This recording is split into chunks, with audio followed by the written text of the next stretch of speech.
देव सवितास्माकं धियो धर्मादिगोचराः प्रेरयेत् तस्येद्भर्गः तद्वरेण्यमुपास्महे। श्री गुरुभ्यो नमः। श्रीमात्रे नमः। జ్యోతిస్వరూపులందరికీ నమస్కారం.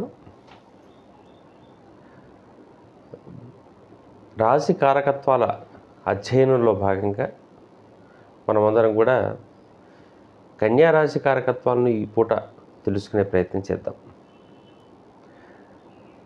కన్యా రాశి అనగానే మనకు ఒక తెలియని ఒక భావన, ఒక దగ్గరతనం ఎందుకో ఏర్పడుతూ ఉంటుంది అందరికీ కూడా. కన్యా రాశికి సంబంధించినటువంటి కారకత్వాన్ని విశ్లేషణ చేసుకునేటప్పుడు దాన్ని 4-5 రకాలుగా అధ్యయనం చేసే విధానం చూసుకుంటూ వెళ్దాం. ముందుగా రాశుల యొక్క వరుస లోపల అది శరీరాశిగా కనపడుతూ ఉంటుంది. 6వ రాశి సహజ రాశి చక్రం లోపల మేషం మొదటిది కనుక అయ్యేటట్టయితే 6వ రాశిగా మనకు కనిపించేటటువంటి కన్యారాశి. సాధారణంగా శరీరాశి చక్రం కావటం వల్ల, రాశి కావటం వల్ల ఆటోమేటిక్గా వాళ్ళకందరూ కూడా కొంచెం రూపంలో కానీ కనిపించే విధానంలో కానీ సౌమ్యత అనేటటువంటి ప్రత్యేకంగా కనపడుతూ ఉంటుంది. దాన్ని స్త్రీ రాశి అని కూడా అంటుంటాం. అంటే స్త్రీ సహజమైనటువంటి సౌమ్యత ఉండగలిగినటువంటి రాశిగా మనము ఈ స్త్రీ రాశులన్నింటినీ, సౌమ్య రాశులను చూస్తూ ఉంటుంటాం. కాబట్టి కాస్త ప్రశాంతంగా ఉంటుంటారు, యుక్తితోని ఎక్కువగా పనిచేస్తారు, శక్తి కన్నా ఎక్కువగా. ఈ ధోరణిలో మనం చూస్తూ ఉంటాం. ఆ తర్వాత స్వభావరీత్యా చూసుకునేటట్టయితే ఇది చర స్థిర ద్విస్వభావాలు కనుక చూసుకునేటట్టయితే ఇది ద్విస్వభావ రాశిగా కనపడుతుంది. ద్విస్వభావం 2 స్వభావాలతో కూడుకుంది. చర ఉంటుంది, స్థిరం ఉంటుంది. రెండింటి నడమ దీని యొక్క ప్రయాణం ఉంటుంది. మిథున, కన్యా, ధనుర్మీనాలు 4 కూడా అటువంటివి అయితే కన్యలో ప్రత్యేకంగా ఈ ద్విస్వభావం బాగా కనపడుతూ ఉంటుంది. ఎందుకంటే సరియైన సమయం లోపల అప్పటికప్పుడు నిర్ణయాలను వాయిదా వేసుకొని పక్కకు మారి మరొక నిర్ణయం తీసుకోగలిగిన వాడు కన్యారాశి వాడు. వెంటనే నిర్ణయాల లోపల మార్పులు కనపడుతూ ఉంటుంటాయి మీకు. ఆ నిర్ణయం అంటే ఎక్కడ ఎటువంటి వ్యక్తుల యొక్క సంగమం ఉంటుందో దాని తగ్గట్టుగా అక్కడ మార్పులు పొందేటటువంటి తత్వం ఉంటుంది. అవసరమైతే తన నిర్ణయమే తను కాదు అని మళ్ళీ కూడా దానికి కొత్త రీజన్ చెప్పుకోగలిగిన శక్తి కూడా ఈ ద్విస్వభావంలో ఉంటుంది. కన్యలో చాలా బలంగా ఉంటుంది. ఆ బలంగా ఉండడానికి కారణం మళ్ళీ తర్వాత చెప్పుకుంటూ ఉందాం. తర్వాత ఇది తత్వరీత్యా కనుక చూసుకుంటూ వచ్చేటట్టయితే అగ్ని, భూ, వాయు, జల అని చెప్పేసి చూస్తే మళ్ళీ సింహ అనేటటువంటిది అగ్నికి ఎనికైతే కన్య భూతత్వాన్ని సంకేతమైనటువంటిది. భూతత్వ రాశిలో ఉండేటటువంటి సహజ లక్షణం ఏంటంటే భూమికి సన్నిహితంగా ఉండేటటువంటి భావాలు ఉండటం. భూమికి సన్నిహితంగా భావాలు ఉండటం అంటే ఈ అర్థం ఏమిటి అని చెప్పేసి మనం ఆలోచించుకునేటట్టయితే భూ సాన్నిహిత్యం అన్నప్పుడు భూమి యొక్క లక్షణాలను పొందిపరుచుకోవటం. భూమి యొక్క లక్షణాలు ఏముంటాయి అంటే అనేక రకాల వస్తువులను తనలో కలుపుకోవటం. అంటే తన ఇంట్లో అనేక రకాలైనటువంటి సౌకర్యాలు, సౌఖ్యాలు, ధనము, వ్యవహారం అంతా కూడా లోపల పెట్టుకునే తత్వం ఈ భూతత్వానికి ఉంటుంది. అంతేకాదండి, గొప్పగా ప్రొడక్టివిటీ కూడా ఎక్కువగా ఉంటుంది. ఉత్పాదక శక్తి ఎక్కువగా ఉంటుంది. కన్యాలగ్నం లోపల, కన్యారాశి లోపల అధికమైనటువంటి ఉత్పాదకమైన భావాలు కనపడుతూ ఉంటుంటాయి.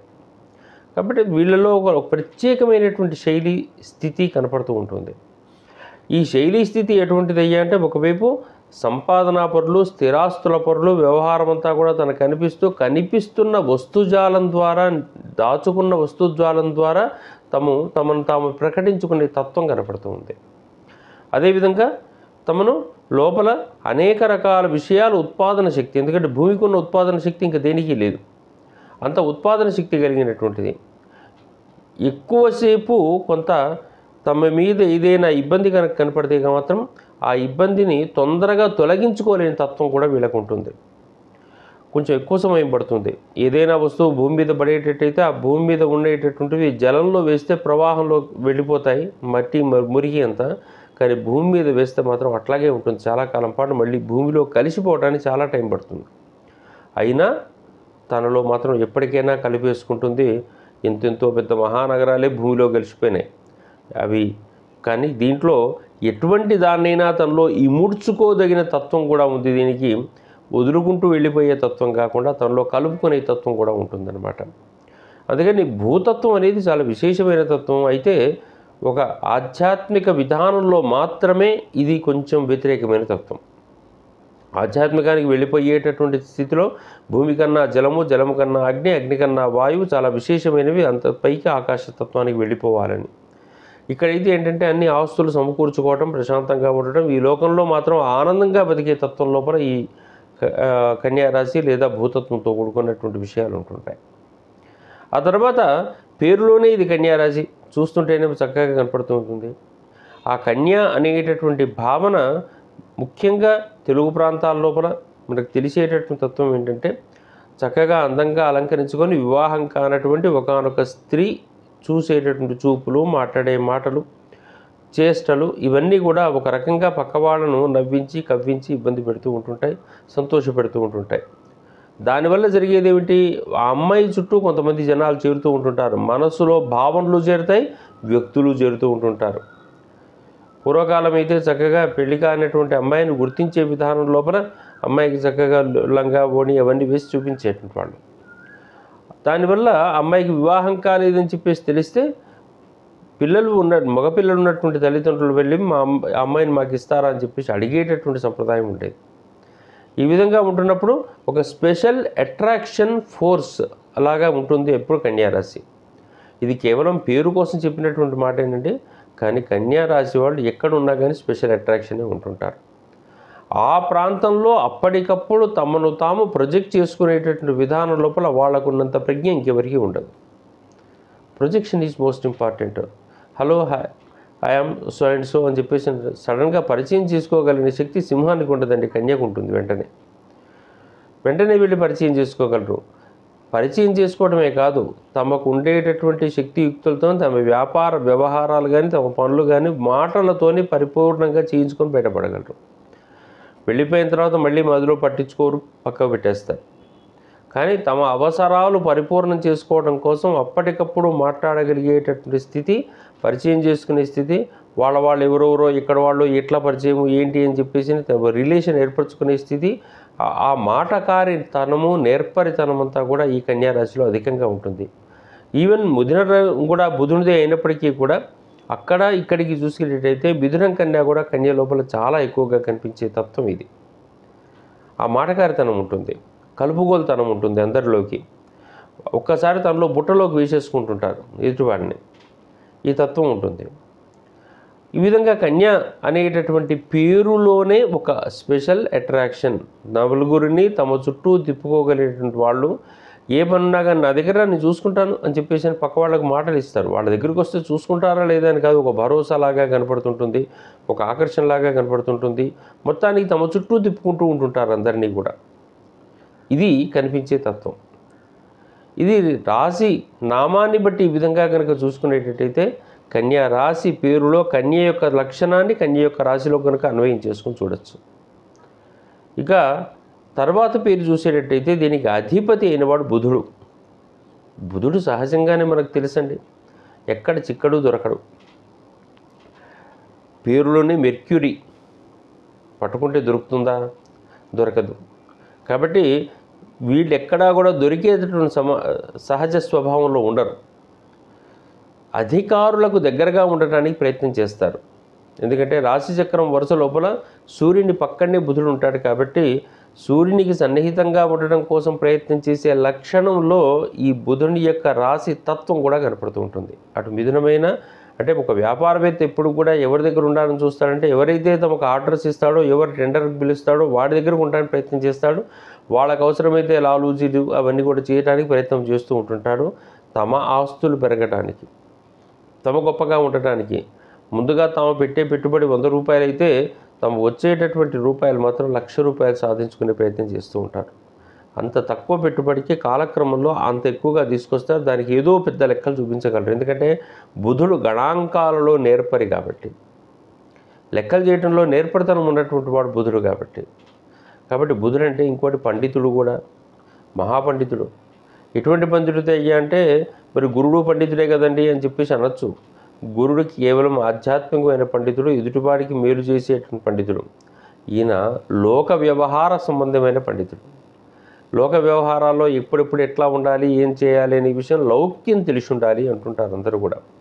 ఆ లౌక్యం తెలియనటువంటి వాడు ఎంత గొప్ప పండితుడైనా పక్కకు పెట్టేస్తూ ఉంటుంటారు. ఒక తరగతి గదిలో కూర్చునేటట్టయితే 4 మాటలు చెప్పేసి పొద్దుపుచ్చుకోగలడు. ఆయన మాటలు చాలా అట్రాక్షన్ అనిపిస్తుంటాయి. ఓ జ్యోతిష్ శాస్త్రంలో కూడా బుధుడు కనుక ఉన్నాడనుకుంటే మాటలతోనే బురుడి గుట్టించగలడు. అబ్బా ఏం చెప్పాడు అనుకుంటాం ఎదురుగా ఉన్నప్పుడు, బయటకు వచ్చిన తర్వాత ఏం చెప్పాడురా అనుకుంటూ ఉండాలి. ఏమీ ఉండదు అక్కడ, కానీ మాటలతో మాత్రం ఆకర్షించగలరు. అది బుధుని యొక్క లక్షణం. అందుకని కన్యా రాశి లోపల ఉండేటువంటి తత్వం లోపల ఇది సౌమ్యరాశిగా కనిపించింది, ఇప్పుడు ద్విస్వభావంలో ఉన్నది, ఆ తర్వాత మనకు భూతత్వంలోనూ ఉన్నది, పేరులోనే కన్య కనిపిస్తుంది, ఇక చూస్తే అక్కడ బుధుడు కూడా ఉన్నాడు. ఇన్ని రకాలైనవి ఒక దగ్గర చేరేసరికి కనిపించేటటువంటిది ఒక కన్య ఆకర్షణమైన శక్తి. ఇంత ఆకర్షణ శక్తితో కూడుకున్నటువంటి ఈ కన్యారాశికి చిట్ట చివరికి ఇది పోటీలలో నిలబడగలిగేటటువంటి సహజ షష్ఠ భావానికి సంకేతమైనది. సహజ షష్ఠం ఇది, 6వ భావం. అన్నిట్లో కూడా నేను నిలబడతానని చెప్పేసి ముందరికి రాగలిగిన తత్వం కూడా దీనికి ఉంటుంది.